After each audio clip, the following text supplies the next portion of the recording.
My friend, today we're going to talk about octaves. If you already know what octaves are, you might learn a little something. There's always a tidbit in one of these. These tips are actually very practical.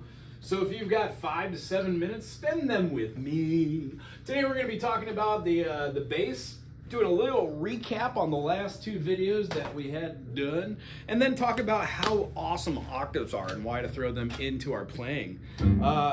When we were talking about our first session, we talked about the C major like a bar chord, how to play it G major, D, A, E, B, F sharp, and then C sharp. What we eventually want to do is be able to go C, D, E, F, G, A, B, C, G, A, B, C, D, E, F sharp, G. So we know where the notes are, so we can understand what to play when people are playing chords or triads or there's a progression going on. However, if that is over the top, check out some of my live series. Talks about music theory and how to actually count out rhythms and do exactly what we just talked about. If you like this video, thumbs up, subscribe, and ask questions in the comment section. I will get to you. As far as octaves go, if we played a root note and then go up those 7 notes, do, re, mi, fa, sol, la, ti, and do, doing the solfege, after we get through our 7 diatonic notes of a major scale in the Western ear, Ionian, we get our highest note and our lowest note. Now, the reason why these are super silly interesting is when we play in the key of blah, blah, blah, there is something called the overtone series. What we like to do is establish what key we're in. If we're playing C, there's a C major, D minor, E minor, F major, G major, A minor, and then a very clear B diminished. Now, each one of these preference points is part of those 7 tones I was just aforementioning. After a period of time, this nonsense actually starts making a lot more sense. So, when we have a 1, 3, and a 5, we are talking about a stable foundation, regardless if it's major or minor. These 3 together really make a nice note. The reason why is whenever you play it on any instrument, even electronic ones these days, they're programmed to do this, it sets up something called the overtone series, where even though you're only playing 1 note, it makes the instrument sound great with the other notes. The most stable notes are when you play a scale, the 1, the 3, and the 5. But instead of just having this, what we do is we throw different notes in them. First of which, we throw a first octave, which is what we're talking about today. This is going to be considered a P8, because when we play this, we're quite literally taking the notes of a scale, and let's talk about the bass clef rather than talking about the treble clef. We take the notes of the scale and we throw in from our lowest line, G, A, B, C. Now, our bass notes do extend lower than this, but we're just gonna play our C where we would a normal scale here. C to D, E, F, G, A, B, and then C. C, of course, being the 1 line, which is the ledger line below your next clef, being the G clef. I know it's a little cattywampus, but what we're looking at is having a 1 note, 2 note, 3 note, 4, 5, 6, and then inevitably 7, and here is our P8. That's what it looks like. So, utilizing this, we know that the notes we're going to be playing for the overtone series would correlate to not all the notes, just the 3 specific stable chord notes. We have an octave. That octave then goes to a 5th. That 5th then goes up to that same octave. And then when we go up again, we have our E and then another octave.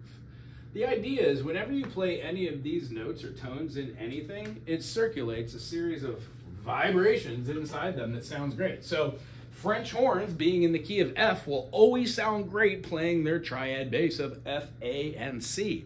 Putting those with other instruments that utilize that same triad, maybe in an inversion, has those notes blend together in a specific way in an ensemble, which might alter the way that the ear hears it, therefore creating melodies which give emotion. So, blah, blah, blah, blah, blah. What does that mean for us today?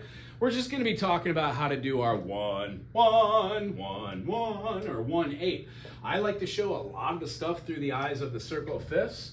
So if we had a C going up 5 notes, we would follow this all the way to find these notes. The first thing I played when we started watching that is these. The next set of series, I might do the flats.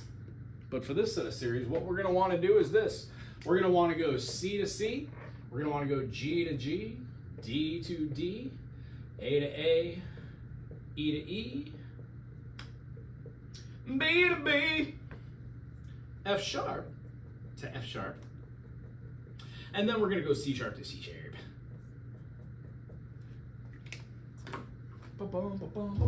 From the first 2 or 3 videos, we talked about how to do a 1-3-5 or a 1-3-5-6 or a half step, looking like, and then a kind of bluesy. We also looked at doing half step slides into your 3, a flat 3 to a natural 3, gives us kind of blues Dorian feel. Today, of course, we're going to start with the same thing. 3rd fret, 3rd fret, 5th fret, 5th fret, 7th fret, 7th fret, 9th fret, 9th fret. It's going to look like this.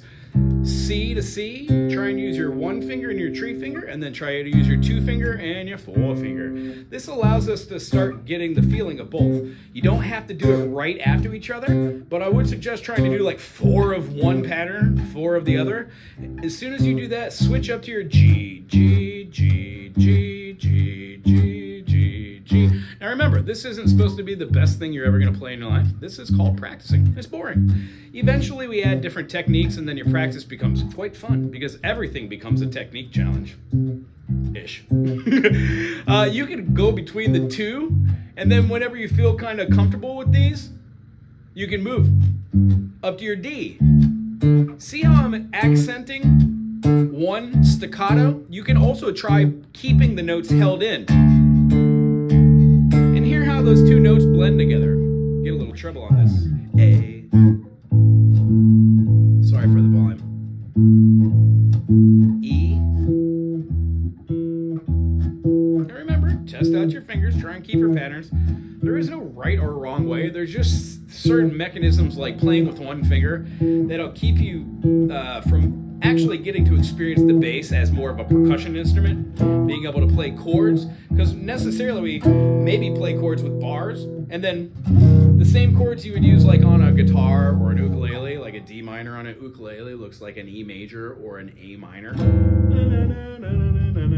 So chordal theory, a little bit of tonal note theory, and a little bit of practice working on pops and half steps or hammer-ons, pull-offs, or different technique where you can combine these, like using flat 5, minor 7, flat 5. So going through this process, we're going to make each one of these videos about this length, have a good time explaining I think difficult-ish concepts, but break them down so they're digestible. If you dig this, thumbs up, subscribe, put something really cool and classy in the comment section, and tell me what your experience is with bass right now. I'm going to leave you on some octaves on how I would just practice like this morning.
Circle when you start is kind of interesting because you're trying to get used to where the notes are of your C, then adding all those techniques, maybe thinking pentatonically 1, 2, 3, 5, 6, maybe thinking if I'm in the key of C what my relative minor is. Well, that would be A minor. So then again, thinking pentatonically with the A minor, 1 flat 3, 4, 5 flat 7. The idea is when we go through the process of learning one concept, we stack them. That's what the series is aimed at. Next time we're going to be talking about exactly what I just talked about, changing up your preference so you can start adding a little bit more fun into your playing styles. Ugh.